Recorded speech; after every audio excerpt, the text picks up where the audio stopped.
Hi అండి. ఈ రోజుల్లో డబ్బుంటేనే మనకి మర్యాద, మంచి వాల్యూ ఉంటుంది సమాజంలో. నీ దగ్గర డబ్బుందంటే నీ పగోడు గూడా నీకు మిత్రుడవుతాడు. అదే డబ్బు లేదు అననంటే నీ మిత్రుడు గూడా నీకు శత్రువు అవుతాడు. అలా ఉంది ఈ సమాజం తీరు. డబ్బుకున్న వాల్యూ ఈ రోజుల్లో మనుషులకు కూడా లేదు. అదండి. ఇంక ఈరోజు ఏంటంటే నేను గుంటూరు స్టైల్‌లో చేపల కూర చేస్తున్నాను. ఏంటంటే నేనెప్పుడు కూడా కూర కొంచెమే చేసుకుంటాం మేము.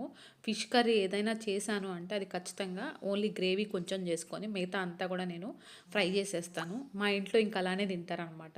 అందుకోసం అని చెప్పేసి నేను మొత్తం కూడా ఒకేసారి మిక్స్ చేసేసి అందులో కొన్ని పీసెస్ మాత్రమే కర్రీకి యాడ్ చేసి మిగతా అన్నీ కూడా ఫ్రై చేసి పెట్టేస్తాను. మా స్టైల్ ఏంటంటే గుంటూరు సైడు ఇంకా ముందుగా అయితే ఉల్లిపాయలు వేసి ఫ్రై చేసి తర్వాతకి ముక్కలకి అన్నీ పట్టించిన తర్వాత ఆ ముక్కలను కూడా అందులో వేసి కొంచెం టమాటాలు ఉడికిన తర్వాత చింతపండు పులుసు పోసి ఇంకా మసాలా అంతా కూడా మిక్స్ చేసుకొని ఇంకా దాన్ని ఆ మసాలాని అందులో యాడ్ చేస్తాము. మంచి టేస్ట్ వస్తుంది. ట్రై చేయండి.